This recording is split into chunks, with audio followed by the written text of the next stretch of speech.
नमस्कार दोस्तों, आप सभी का स्वागत है।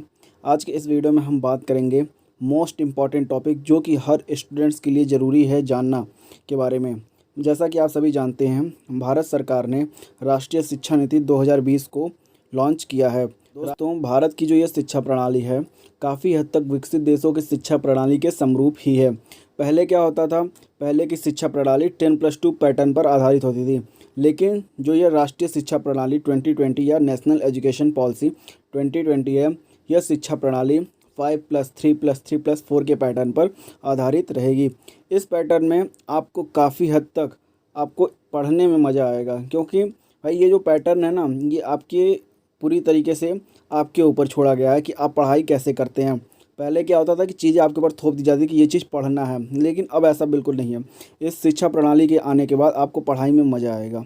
आप देखिए, जैसे 5+3+3+4 के पैटर्न पर इस शिक्षा प्रणाली को बनाया गया, तो यहाँ पे मैं आपको समझाना चाहूँगा कि +5 यानी कि पहले जो हमारे यहाँ पढ़ाई स्टार्ट होती थी वो जब बच्चा 6 साल का होता था तो उसके बाद स्टार्ट होती थी, लेकिन इस शिक्षा प्रणाली के आ जाने के बाद बच्चे की पढ़ाई 3 साल से ही स्टार्ट हो जाएगी। अपने ज़िंदगी के जब वो पढ़ाई शुरू करेगा तो उसके 3 साल तक वो आंगनवाड़ी में पढ़ाई करेगा। उसके बाद उसका 1 और 2 आ जाएगा। इसको हम भारत सरकार ने फाउंडेशन कोर्स का नाम दिया है। उसके बाद आया 3-4-5। 3-4-5 जो है, यहाँ पर इसको बेसिक लैंग्वेज या जो इसकी क्षेत्रीय भाषा है उसके बारे में पूरी जानकारी दी जाएगी।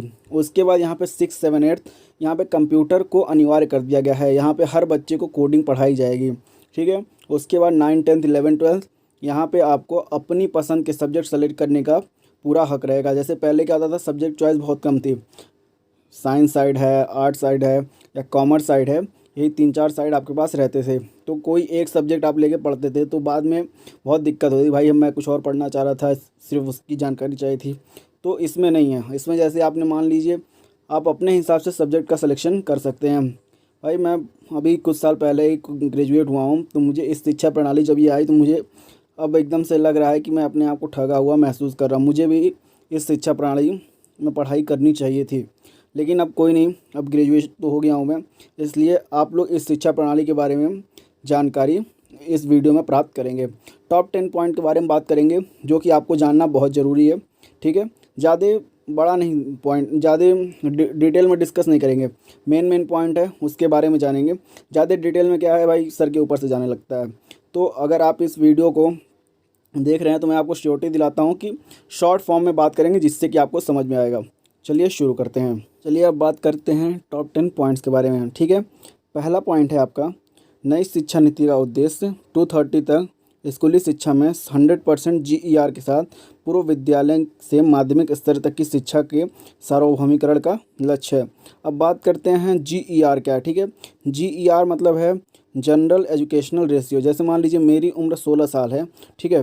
तो मेरी उम्र 16 साल है, तो मेरी इस उम्र के 100% बच्चे अगर स्कूल जाते हैं तो इसको 100% GER कहते हैं, ठीक है। वर्तमान समय में जो एवरेज GER है वो 26% के आसपास है, ठीक है। नेक्स्ट पॉइंट है, NEP 2020 स्कूल से दूर रहे 2 करोड़ बच्चों को फिर से मुख्य धारा में लाया जाएगा। पहले क्या होता था कि बच्चे का एजुकेशन अगर एक बार ड्रॉप हो जाता था तो उसके बाद वो स्टार्टिंग से ही स्टार्ट करता था, लेकिन नई शिक्षा नीति 2020 के आने के बाद ऐसा नहीं है। आपने जहाँ से पढ़ाई छोड़ी है, चाहे जिस स्तर से भी पढ़ाई छोड़ी है, आप वहाँ से अपनी पढ़ाई फिर से स्टार्ट कर सकते हैं, चाहे जितने समय बाद भी आप करें। नेक्स्ट पॉइंट है, 12 साल की स्कूली शिक्षा और 3 साल की आंगनबाड़ी प्री स्कूलिंग के साथ नया 5+3+3+4 स्कूली पाठ्यक्रम। ये आपको समझना बहुत ज़रूरी है। पहले हम लोग के यहाँ पढ़ाई जो होती थी बच्चों की वो 6 साल से स्टार्ट होती थी, ठीक है। लेकिन इस प्रणाली में बच्चों की जो पढ़ाई है वो उनके 3 साल से ही स्टार्ट हो जाएगी। देखिए यहाँ पे आपको समझना है, ये उनका एक तरह से एज फैक्टर दिया गया है कि वो 18 साल तक अपना जो है 12th की पढ़ाई कंप्लीट कर लेंगे, ठीक है। 5+3 यानी कि 3 साल वो आंगनबाड़ी में पढ़ेगा। उसके बाद क्लास 1 और 2 इसको हम फाउंडेशन कोर्स कहते हैं। 3-4-5 जो है, यहाँ पे वो बच्चा अपने रीजनल लैंग्वेज में पढ़ाई करेगा, जो उसका क्षेत्रीय लैंग्वेज होगा उसमें। उसके बाद यहाँ पे 3 जो है 6, 7, 8 यानी कि वहाँ पे वो कोडिंग की पढ़ाई करेगा। और 4 का मतलब है कि आप जो 9वीं से लेकर 12वीं तक की पढ़ाई करते हैं, यहाँ पे कोई भी चीज़ आप पे थोपी नहीं जाएगी। जो चीज़ आप सेलेक्ट करेंगे उसी चीज़ की आपको पढ़ाई करनी है, ठीक है।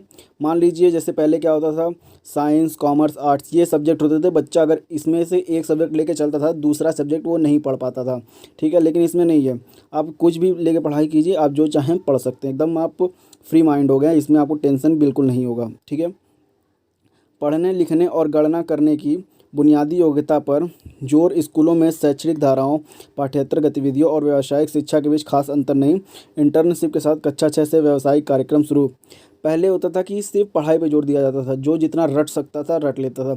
लेकिन नई शिक्षा नीति में है कि आपको इंटर्नशिप भी दिया जाएगा। जैसे इंटर्नशिप का मतलब है कि आपको रोजगार परक कोर्सेज के बारे में भी बताया जाएगा। साल में 10 दिन ऐसी कक्षाएं चलेंगी जिसमें आपको सिर्फ मतलब बिना बैग के जाना है। वहाँ पे आपको व्यावसायिक कार्यक्रमों के बारे में सिखाया जाएगा, समझाया जाएगा, ठीक है। नेक्स्ट है समग्र विकास कार्ड के साथ मूल्यांकन प्रक्रिया में पूरी तरह सुधार। सीखने की प्रक्रिया में छात्रों की प्रगति पर पूरी नज़र रखना, ठीक है। यहाँ पर जो मेन इस बात का है, जो नई शिक्षा प्रणाली है उसमें मेन रूप से, मुख्य रूप से, ठीक है, सीखने की प्रक्रिया में जोर दिया गया है, रटने की नहीं।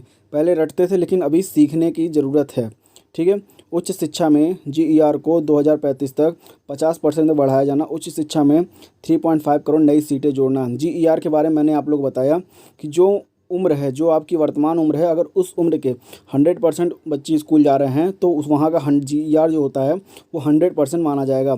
वर्तमान समय में ये एवरेज 26% है, ठीक है। उच्च शिक्षा पाठ्यक्रम में विषयों की विविधता होगी, ठीक है। विभिन्न प्रकार के विषय आपके पास उपलब्ध होंगे। जैसे कोई बाउंडेशन नहीं होगी कि अगर आप साइंस पढ़ रहे हैं तो आपको फिजिक्स, केमिस्ट्री, मैथ ही पढ़ना है, ठीक है। थोड़ा आप डिफरेंट इसमें होगा। यहाँ पे आप जो सब्जेक्ट चाहें लेके पढ़ाई कर सकते हैं। नेक्स्ट है, ये देखिए यहाँ पे ये मोस्ट इम्पॉर्टेंट जो है आपका, मैंने आपको बताया ना 10 टॉपिक्स के बारे में बात करें तो मोस्ट इम्पॉर्टेंट ये टॉपिक है कि पहले क्या होता था कि भाई कोई बंदा 1 साल पढ़ाई करता था तो उसके बाद छोड़ देता था, तो जब वो रिटर्न आता था पढ़ने के लिए तो उसको फिर से वो 1 साल पढ़ाई करनी पड़ती थी, उसके बाद वो आगे पढ़ाई करता था। लेकिन अभी क्या है, अभी अगर मान लीजिए आपने अपनी पढ़ाई ग्रेजुएशन फर्स्ट ईयर या सेकेंड ईयर में छोड़ दिया तो ये बिल्कुल ये एकदम से समय आपका बर्बाद नहीं होगा। आप अगर मान लीजिए फिर से पढ़ने आएंगे तो आपको फर्स्ट ईयर, आप चूँकि आप पढ़ चुके हैं तो फर्स्ट ईयर के जो पढ़ चुके होंगे उसके लिए आपको सर्टिफिकेट दिया जाएगा। वो सर्टिफिकेट आप लगाएंगे तो फर्स्ट ईयर के बाद आप second year, direct second year में एंट्री पाएंगे और सेकेंड ईयर, थर्ड ईयर आप पढ़ाई करेंगे, ठीक है। ट्रांसफ़र ऑफ क्रेडिट की सुविधा के लिए अकादमिक बैंक ऑफ क्रेडिट की स्थापना की जाएगी। यहाँ पे आपका एक क्रेडिट निर्धारित होगा। ये क्रेडिट कौन देने का काम करेगा? आप अपने आप को खुद देंगे, आपके जो मित्र हैं वो आपको क्रेडिट देंगे, ठीक है। तो उसके लिए अकादमिक बैंक ऑफ क्रेडिट की स्थापना की जाएगी। नेक्स्ट पॉइंट है ठोस अनुसंधान संस्कृति को बढ़ावा देने के लिए राष्ट्रीय अनुसंधान फाउंडेशन की स्थापना। अनुसंधान संस्कृति से तात्पर्य है जो वर्तमान समय में रिसर्च होते हैं, ठीक है। तो हमारे देश की जो GDP है, वर्तमान समय में GDP का 0.7% भी रिसर्च पे खर्च नहीं हो पा रहा है। भारत सरकार इसको चाहती है कि कम से कम 2% जो GDP का है उसको रिसर्च पे खर्च किया जाए। इसलिए लोगों को रिसर्च के लिए बढ़ावा देने के लिए इसका स्थापना किया गया है, ठीक है। वर्तमान समय में 1 लाख लोगों पर सिर्फ 15 ऐसे स्टूडेंट्स हैं जो रिसर्च करते हैं। इसको प्रमोट करने के लिए भारत सरकार ने राष्ट्रीय अनुसंधान फाउंडेशन की स्थापना की है। नेक्स्ट पॉइंट है उच्च शिक्षा के आसान मगर सख्त विनियमन। विभिन्न कार्यों के लिए 4 अलग अलग कामों पर एक नियामक होगा। पहले क्या होता था कि पहले आप UGC है, AICTE है, NICTE है, उसकी जगह एक ही होगा, एक ही नियामक, यानी कि एक ही higher education commission of India का गठन किया जाएगा जो UGC की जगह लेगा, ठीक है।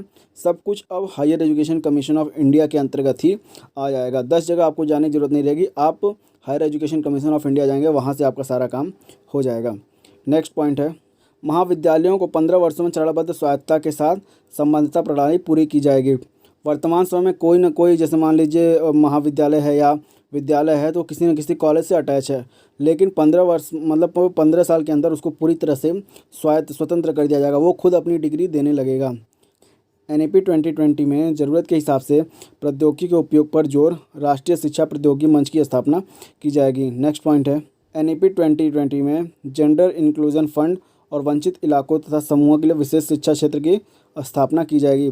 अभी भी भारत में ऐसे बहुत से क्षेत्र हैं, जो इलाके हैं जहाँ पे अभी भी शिक्षा पहुँच नहीं पाई है, तो उनको शिक्षा के लिए प्रमोट करने के लिए विशेष शिक्षा क्षेत्र की स्थापना की जाएगी। नई शिक्षा नीति स्कूली और उच्च शिक्षा दोनों में बहुभाषावाद को बढ़ावा देती है।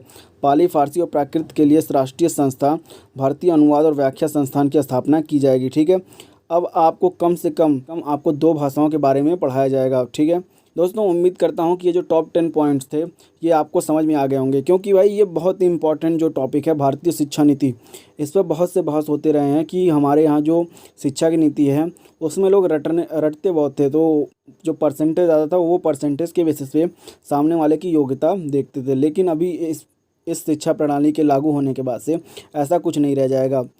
वर्तमान समय में जो शिक्षा प्रणाली है वो सिर्फ वो टीचर के ऊपर डिपेंड है, लेकिन टीचर के साथ साथ ये आप पर और आपके स्टूडेंट्स पर भी निर्भर हो जाएगी इस शिक्षा प्रणाली के लागू होते ही। तो उम्मीद करता हूँ आपको वीडियो पसंद आएगा। इसके अतिरिक्त अगर आप कोई क्वेश्चन करना चाहें तो कमेंट करके पूछ सकते हैं। जय हिंद, जय भारत।